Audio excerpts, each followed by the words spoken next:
Estamos de volta com o programa Assembleia Debate. Hoje o nosso assunto é agricultura orgânica. Nossos convidados são Ricardo Cruz, fundador da Nação Verde, Nelson de Oliveira Mateus, engenheiro agrônomo e presidente da Associação de Engenheiros Agrônomos do Estado de São Paulo, e também Alexandre Leonel, farmacêutico, homeopata e fundador da Homeopatia Brasil. Bom, no bloco anterior nós estávamos falando do uso ou não de agrotóxico, o que é ideal, o que não é. Acho que talvez o melhor dos mundos seria não precisar, né? Não ter e não usar. A gente tem aqui um número do balanço do programa São Paulo Orgânico. Ele divulgou um número que diz que houve um crescimento de 16,9% no número de novos produtores no estado, isso, de orgânicos, isso de 2015 para 2016. A que se deve esse número? É realmente uma tendência? Eles estão tentando atender uma população que está aí cada vez mais pedindo qualidade nos alimentos? Vou então jogar para o Alexandre. Esse número é real e provavelmente de 16 para 17 ele vai ser maior ainda, né? Nós viemos agora recentemente da BioBrasil Fair, que acontece aqui em São Paulo, no Ibirapuera, maior feira de agricultura orgânica e produtos orgânicos da América Latina. E o número de pessoas interessadas em desenvolver alguma forma de agricultura orgânica estava muito maior do que todas as outras feiras. Eu considero dois os principais fatores para isso aí. Primeiro é esse óbvio, o mercado. O cliente querendo comprar alimentos orgânicos, o varejo querendo ter o produto para revender. E isso é uma coisa impressionante e cada vez mais crescente no Brasil. E há também um aspecto que nós temos vivenciado bastante. Dentro da empresa nós temos um setor só de consultoria para conversão para agricultura orgânica. É uma nova geração de agricultores. Então você tem um grupo novo, uma nova geração, a geração que está chegando, assumindo propriedades que era da família tradicionalmente, que fazia uma agricultura convencional, e essa nova geração, por alguma razão, ou estratégia de mercado, por opção de vida, ou por um conhecimento ampliado de como é possível fazer agricultura orgânica, ela começa a querer fazer isso. Então isso aumenta o volume de produtores orgânicos. Se você pegar a idade média desses produtores orgânicos hoje, você vai perceber que você tem uma juventude produzindo alimentos orgânicos. Isso é muito curioso da gente observar. Então, nesse sentido, nós temos uma segurança, digamos assim, uma projeção de segurança de que realmente a agricultura orgânica no Brasil, ela é um fato e consistentemente vai continuar se desenvolvendo. É bem claro isso para nós dentro da empresa, pelo menos. O Alexandre falou da média de idade desses produtores aí, dessa nova geração. Queria que o Ricardo falasse um pouquinho sobre a média de idade dos consumidores. Quem é que está mais interessado na saúde? Quem é que se preocupa mais? Que procura esses alimentos, esses produtos nas lojas, nas feiras? Legal, Carla. E uma coisa legal que o Ale falou também é que um gancho que a gente pode pegar é que não é moda.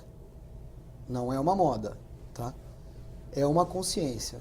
Há uma mudança real na consciência das pessoas, Carla. E a gente que está no dia a dia com as pessoas, a gente percebe que as pontas são as mais sensíveis. Quando a gente começou, Carla, você tinha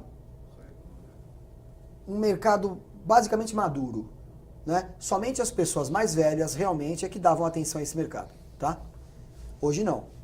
Hoje você tem muitos jovens adolescentes que procuram as nossas lojas e você continua com aquela fatia grande de pessoas já com idade mais avançada, pessoas mais maduras que se preocupam muito com a saúde.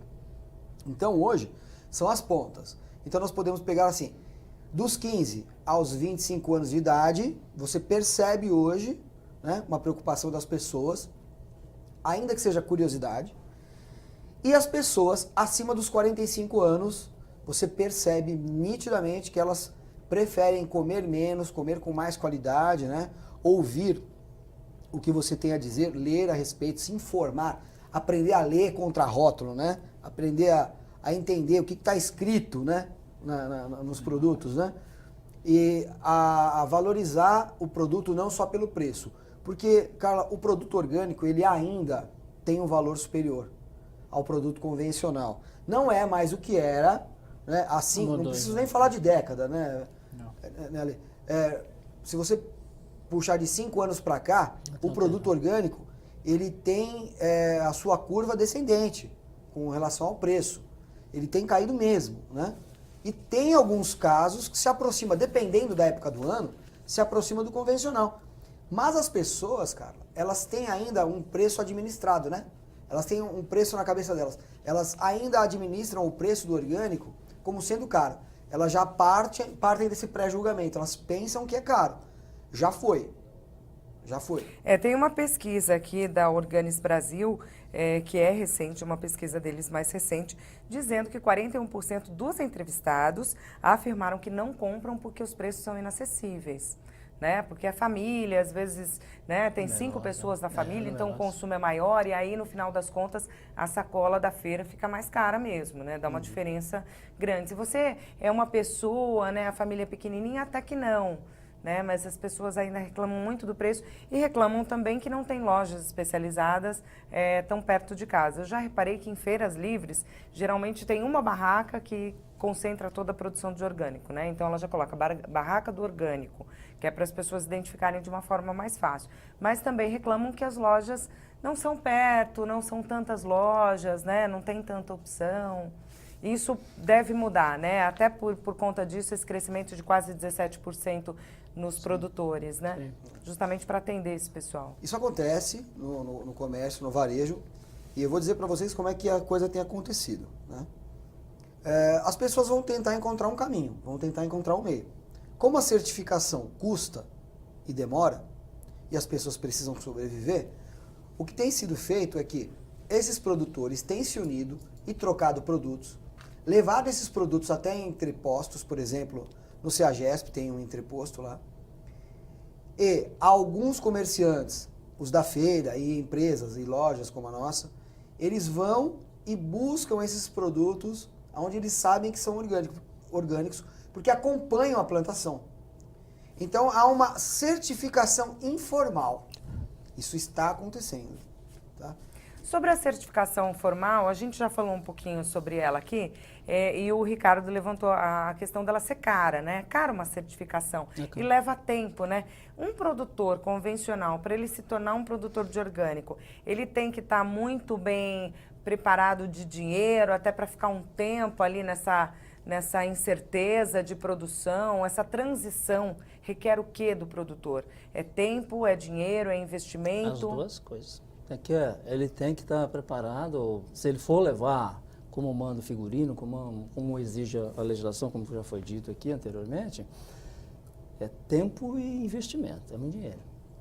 Aí procurar outras saídas, né? Sei lá, um grupo de produtores, ou cooperativismo, que é um pouco mais sofisticado. Você não dá no cooperativismo um grupo, né? Porque meia dúzia, 10 produtores se juntam e formam uma associação, né? Que é mais fácil de se organizar e mais barata, para arcar com esses custos aí, né? Agora, eu chamo a atenção que a todo momento a gente tem tido casos, o mais violento eu vi há pouco tempo em Curitiba, que o cara fornecia para a rede escolar como orgânico e não tinha nada de orgânico, ele comprava no Ceasa. Então precisa tomar cuidado também, nada contra, entende? Mas isso existe. E ele tinha certificação, não? Tinha, mas ele não tinha volume, então ele buscava a diferença no Ceasa. Carregava os caminhões, foi pego, autuado e tal. É recente. Então precisa tomar esse cuidado também, para não ser enganado e achar que, né? Às vezes está comprando gato por lebre. Esse tipo de coisa acontece, e quando acontece e é pego, mostra que existe um sistema que, de certa forma, tenta coibir. Precisa ter, né? Com relação à certificação, eu gosto sempre de colocar alguns pontos, né? Às vezes as pessoas nos procuram e falam assim, eu gostaria de produzir orgânico, como é que eu faço? Eu falo, olha, tem algumas regrinhas básicas. Antes da gente discutir a legislação por si, eu gosto sempre de dizer para o produtor o seguinte, o que você produz bem, com excelência? Porque quem produz mal, convencionalmente, vai produzir mal como orgânico. Perfeito. Né?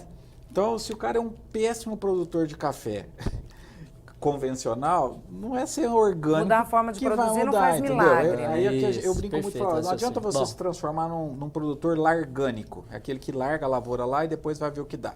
Então, primeira coisa, o que vocês fazem? Largânico, gostei da expressão, é nova. Que larga lá e não faz nada, né? Então, assim, para a pessoa ser uma produtora orgânica de resultados, porque hoje não é difícil você ter uma planilha do Excel no computador, então é fácil você saber se está tendo resultado ou não. A primeira coisa é para saber qual é a vocação daquele produtor, a vocação daquela região, né? Se eu for querer produzir tomate numa região que não é para tomate, ele já é desafio até para o convencional.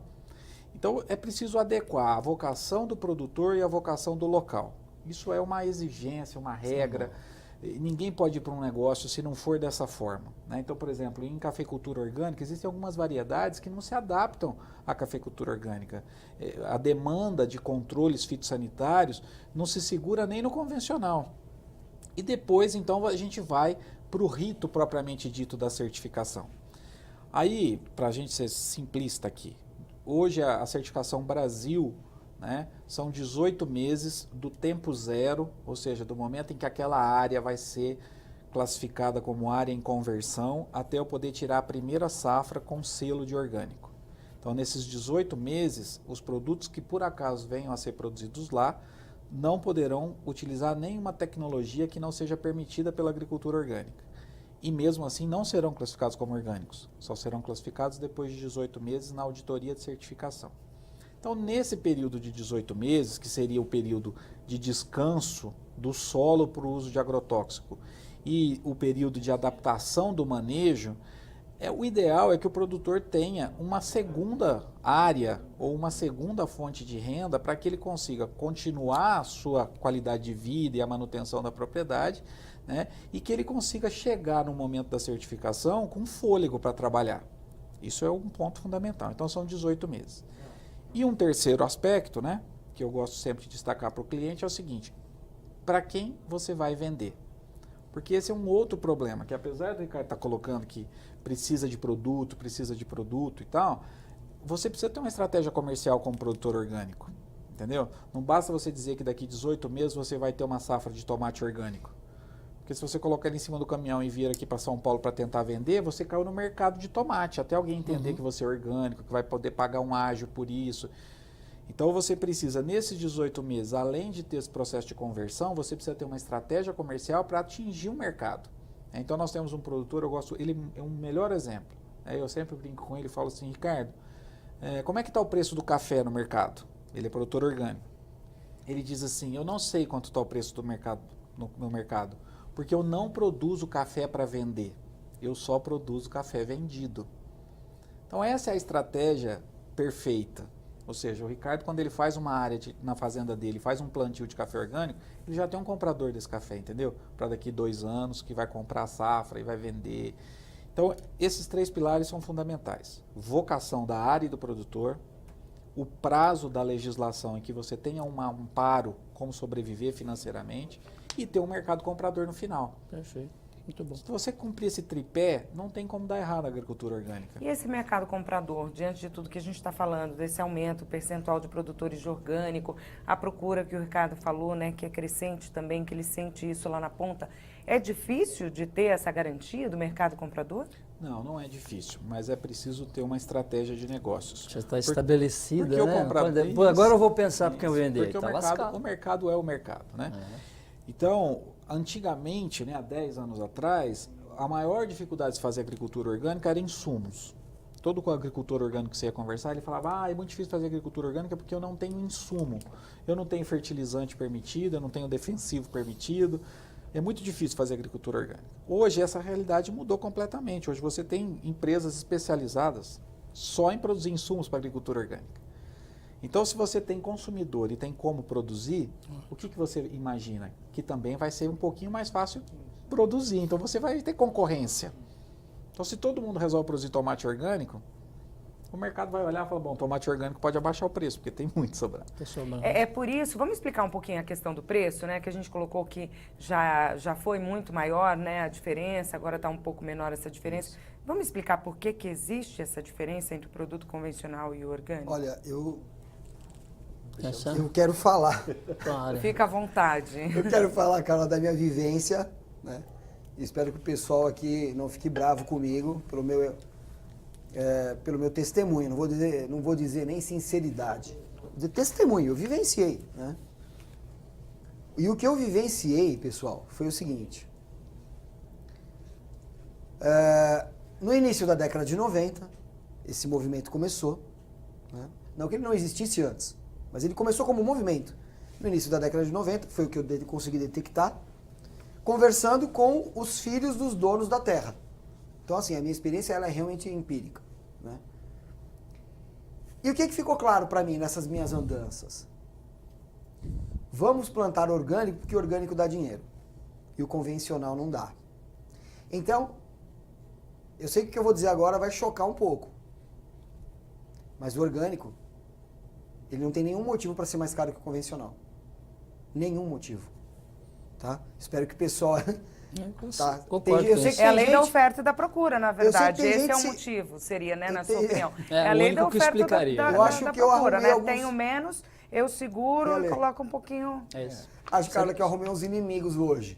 Não, Não, não. é um fato. Não, Vamos nós ser- estamos para vamos debater ser o assunto. realistas, Questão né? custo. Vamos pegar uma questão custo que é real, por exemplo. Hoje, um dos gargalos da produção orgânica é o controle de mato. O controle de mato na agricultura convencional, você resolve uns 70 centavos o hectare. Enquanto que na agricultura convencional, que você vai ter que ter alguém lá carpindo, Você tem mão de você obra, vai né? ter Você tem mão de R$70 obra. reais a diária e o cara não capina um hectare. Então, essa conta, ela impacta no custo, no preço final. Esse é uma variável a ser controlada. Agora, a questão do preço ser tão mais caro, quer dizer, a questão do ágil propriamente dito, porque aí não é só uma diferença de preço. Aí quando eu coloco preço como problema, e é o que aparece na estatística, me parece muito mais ágil do que preço mais caro. Tem a ver com oferta e procura. A oferta e a procura ainda não estão equilibrados. Há uma cultura, né? Não sei se você percebeu isso, né, na vivência, no dia a dia.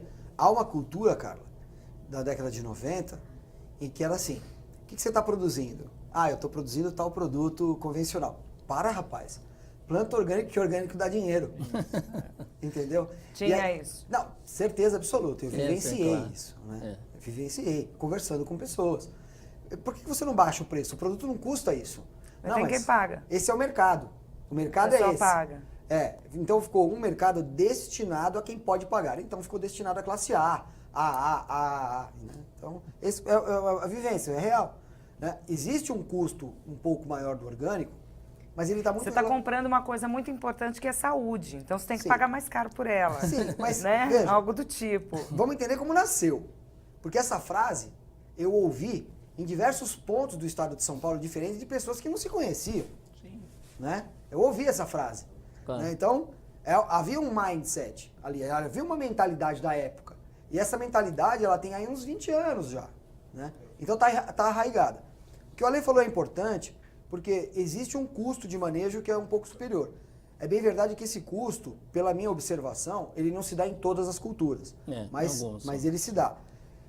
Agora, a falta de preparo para o trabalho da terra, como o Ale falou, que, olha, se o cara não é bom no convencional, ele não vai ser bom no orgânico. Isso é É muito real. legal, isso é verdade. É real. Né? O cara, ele realmente tem que ser uma pessoa muito dedicada. Isso. E existem hoje técnicas, né, que são incríveis, né, de agrofloresta, que ajudam bastante. Né? Ajudam bastante. A coisa se desenvolveu muito, viu?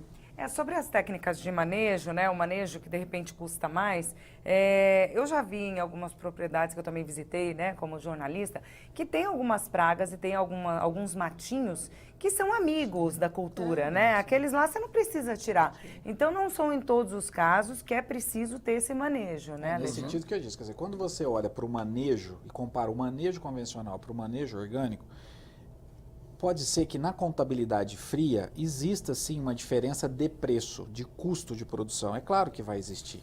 Não tem como não ter essa diferença. Né?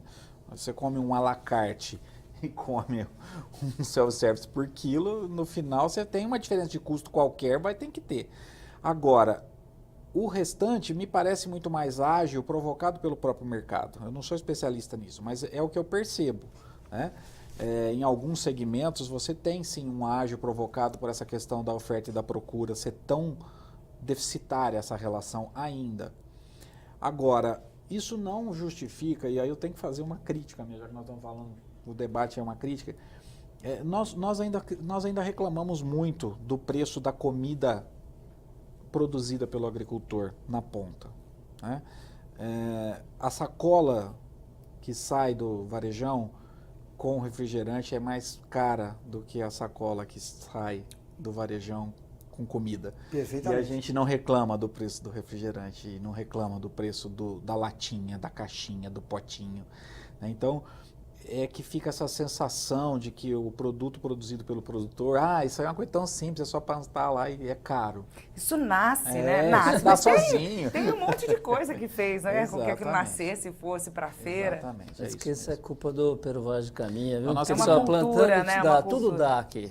Isso, É, essa nessa cultura. terra. Isso é essa mal de cultura- commodity, viu? É. Isso é mal de commodity, viu, Carla? Porque coisas que não criam valor, elas acabam sem valor, né, por parte do consumidor. É isso aí. Isso é um problema de Infelizmente, commodity. É assim mesmo.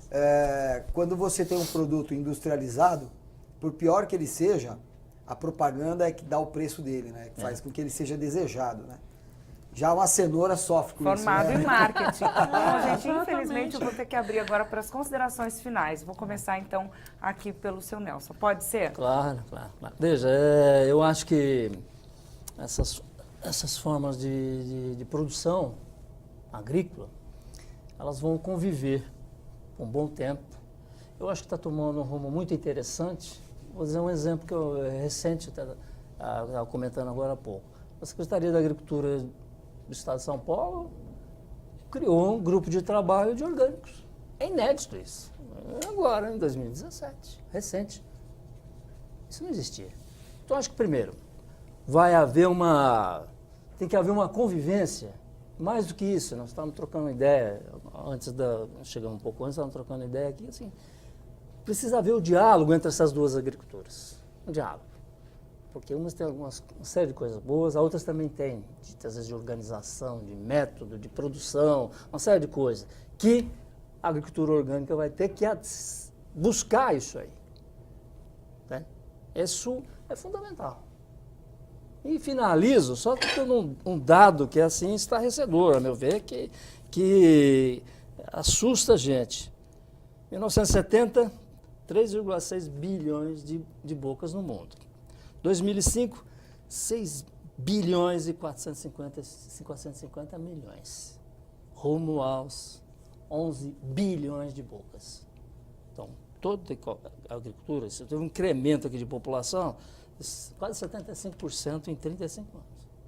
Que sai, isso não se repita, né? Porque eu acho que fica inviável o planeta. E nesse ínterim, a área de produção caiu.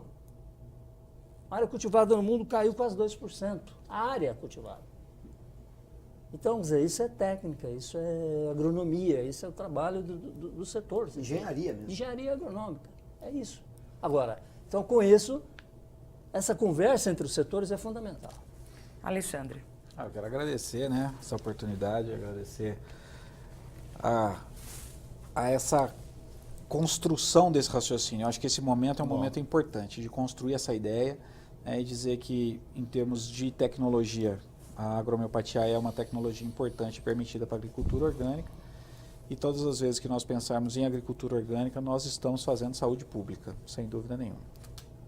Eu também, Carla, agradecer, porque são programas como esse que vai abrindo o caminho, né, para as pessoas entenderem, conhecerem e tirarem dúvidas, né? Tudo nasce da mídia, a mídia tem um papel importante de informar, né? Eu acredito realmente que o futuro ele é mais limpo, o futuro ele é mais silencioso, o futuro é harmonia, o futuro é conscientização, e das pessoas que não escolhem o que vai comer única e exclusivamente para saciar o seu desejo de paladar ou da sua fome, mas que faz escolhas mais conscientes, pensando de uma forma mais holística, mais 360 graus. Vocês sabem que já existe um aplicativo que está sendo testado que consegue medir o grau de toxicidade de um alimento, de um produto. Então, brevemente, com um smartphone na mão e de forma praticamente gratuita, as pessoas poderão saber se aquilo que ela vai consumir é adequado ou não. E tudo isso com poucos segundos, apenas com um código de barras. Eu acredito que o futuro é um futuro muito melhor para a humanidade. Tomara. E eu agradeço muito a presença de todos vocês aqui para esse debate que foi muito rico. Muito obrigada. O programa Assembleia Debate de hoje termina aqui. Obrigada pela sua audiência e até o nosso próximo encontro. Tchau, tchau.